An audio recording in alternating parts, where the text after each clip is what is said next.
سورۃ انا آتیناک الکوثر وقال ابن عباس شانئک عدوک. شانئک کا معنی کیا ہے؟ عدو، دشمن. اور شان سے مراد یہاں نبی صلی اللہ علیہ وسلم کا دشمن ہے. اس سے مراد عاص بن وائل، ابو جہل یا عتبہ ہے. لیکن عام معنی یہ کہ قیامت تک جتنے بھی لوگ رسول اللہ صلی اللہ علیہ وسلم کے دشمن ہیں، چاہے وہ آپ کے دور میں تھے یا بعد میں آئے، وہ سب انجام کے اعتبار سے خائب و خاسر ہیں، نامراد ہیں. حدثنا آدم حدثنا شیبان حدثنا قتادہ عن انس رضی اللہ عنہ قال لما عرج بالنبی صلی اللہ علیہ وسلم الی السماء، جب معراج پر لے جایا گیا رسول اللہ صلی اللہ علیہ وسلم کو آسمان کی طرف، قال تو آپ نے فرمایا اتیت علی نہر، میں ایک ایسی نہر کے پاس آیا، حافتاہ اس کے کنارے قباب اللؤلؤ مجوفا، کہ وہ قبے تھے خالدار موتی کے، چھوٹے چھوٹے جیسے گنبد سے بنے ہوئے ہوتے ہیں نا.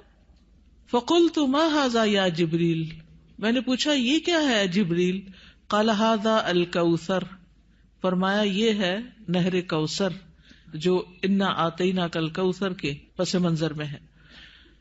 حدثنا خالد بن یزید الکاہلی حدثنا اسرائیل عن ابی اسحاق عن ابی عبیدہ عن عائشہ رضی اللہ عنہا قال، کہتے ہیں سألتها، میں نے ان سے پوچھا، عن قولہ تعالی، اللہ تعالیٰ کے اس فرمان کے بارے میں، انا آتیناک الکوثر، کہ انا آتیناک الکوثر کا کیا معنی ہے؟ الکوثر کیا ہے؟ قالت نہر، کہنے لگی یہ نہر ہے، اعطیہ نبیکم صلی اللہ علیہ وسلم، جو تمہارے نبی صلی اللہ علیہ وسلم کو دی گئی.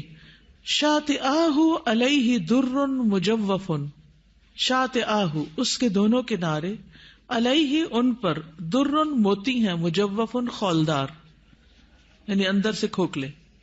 آنیتہ اس کے برتنوں کی تعداد کا عدد النجوم، ستاروں کی گنتی کے برابر ہے. ستارے کتنے ہیں گن سکتے ہیں؟ انگنت.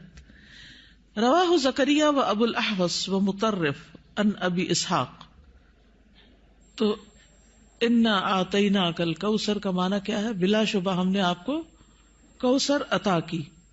حدثنا یعقوب بن ابراہیم حدثنا حشیم حدثنا ابو بشر عن سعید بن جبیر عن ابن عباس رضی اللہ عنہما انہ قال فی الکوثر هو الخیر الذی اعطاہ اللہ ایاہ، کہ کوثر وہ خیر ہے جو اللہ نے آپ کو عطا کی. قال ابو بشر قلت لسعید بن جبیر، ابو بشر کہتے ہیں میں نے سعید بن جبیر سے کہا جو ابن عباس کے شاگرد تھے، فإن الناس يزعمون انه نہر، کہ لوگ تو یہ سمجھتے ہیں کہ وہ ایک نہر ہے، فی الجنت جنت میں. فقال سعید، تو سعید کہتے ہیں النہر الذی فی الجنت، کہ وہ جنت والی جو نہر ہے، من الخیر اس خیر میں سے ہے، الذی آتاہ اللہ ایاہ جو اللہ تعالیٰ نے آپ کو عطا کی. تو کوثر کا لفظ جو ہے یہ لغوی اعتبار سے کثرت سے ہے، اس سے مراد خیر کثیر ہے، جیسے کہ آگے ابن عباس کہتے ہیں. اور اس میں دوسرے معنی بھی آ جاتے ہیں، جیسے جنت میں نہر کوثر وہ اسی خیر کثیر کا حصہ ہے، یعنی خیر کثیر عمومی لفظ ہے اور پھر اس کی مثالیں ہیں جیسے نہر اور حوض وغیرہ. اسی طرح حوض کوثر کو بھی اس کا مصداق بتایا گیا ہے. اہل ایمان جنت میں جانے سے پہلے رسول اللہ صلی اللہ علیہ وسلم کے دست مبارک سے اس کا پانی پیئیں گے. اس حوض میں پانی جنت والی نہر سے آ رہا ہوگا، اس طرح تطبیق ہو جاتی. یعنی اگر کوئی یہ کہے کہ کوثر کا معنی کیا ہے، تو عمومی لغوی معنی کیا ہے؟ خیر کثیر. اور نبی صلی اللہ علیہ وسلم کو اوور آل خیر کثیر ہی عطا کی گئی تھی. اور پھر خصوصی معنی کیا ہے؟ نہر کوثر اور حوض کوثر. حوض کوثر میدان حشر میں ہے، جس سے پانی آئے گا کہاں سے؟ نہر کوثر سے. اور نہر کوثر کہاں ہے؟ جنت میں ہے. اسی طرح آپ صلی اللہ علیہ وسلم کو دنیا میں جو بلند مقام ملا اور آپ کا ذکر کثیر ہوا اور آپ کو فتوحات نصیب ہوئی، یہ سب بھی خیر کثیر میں شامل ہے. دنیاوی اعتبار سے کیا کیا ہے خیر کثیر میں شامل؟ فتوحات، بلند مقام اور ذکر کثیر. نہر کوثر کی خوشخبری سن کر آپ صلی اللہ علیہ وسلم بہت خوش ہوئے تھے.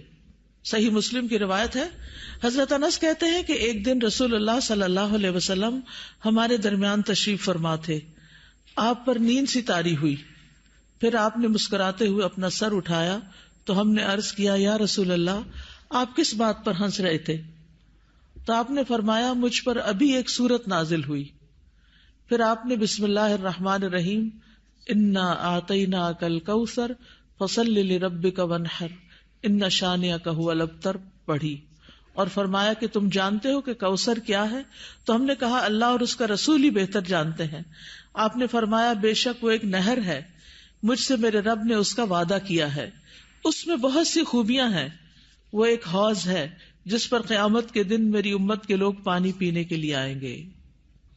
تو حوض کوثر کیا ہے, اس کی ڈسکرپشن کے بارے میں کچھ احادیث ہمیں ملتی ہیں. ہم میں سے ہر مسلمان حوض کوثر کا ذکر تو کرتا ہی رہتا ہے یا سنتا ہی رہتا ہے, لیکن اس کی بہت سی ڈیٹیلز ہمیں نہیں معلوم, تو ان کو ذرا دہرا لیتے ہیں. رسول اللہ صلی اللہ علیہ وسلم نے فرمایا, میرے حوض کے دونوں کناروں کے درمیان اتنا فاصلہ ہے جتنا مدینہ اور صنعاء کے درمیان ہے. پھر اسی طرح یہ سطح زمین پر بہتی نہر ہے, اندر کھڈوں میں نہیں ہے. رسول اللہ صلی اللہ علیہ وسلم نے فرمایا, مجھے کوثر عطا کی گئی, وہ ایک نہر ہے جو گویا کہ سطح زمین کے اوپر بہتی ہے. حوض کوثر کی مٹی جو ہے, آپ نے فرمایا, میں نے اپنا ہاتھ اس کی مٹی میں ڈال کر دیکھا تو وہ خالص کستوری کی تھی, یعنی خوشبودار. اس میں کنکریاں بھی ہیں اور وہ اس کے موتی تھے, یعنی سطح پر ہوتی ہے نا کنکریاں پانی کی سطح پر, تو وہ موتی تھے.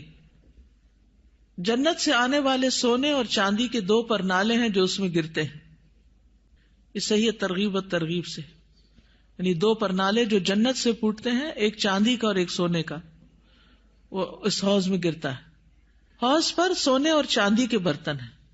اللہ کے نبی صلی اللہ علیہ وسلم نے فرمایا, تم دیکھو گے کہ حوض کوثر پر سونے چاندی کے آبخورے ہوں گے جن کی تعداد آسمان کے ستاروں کی برابر ہے, یا ان سے زیادہ بھی روایت میں آتا ہے.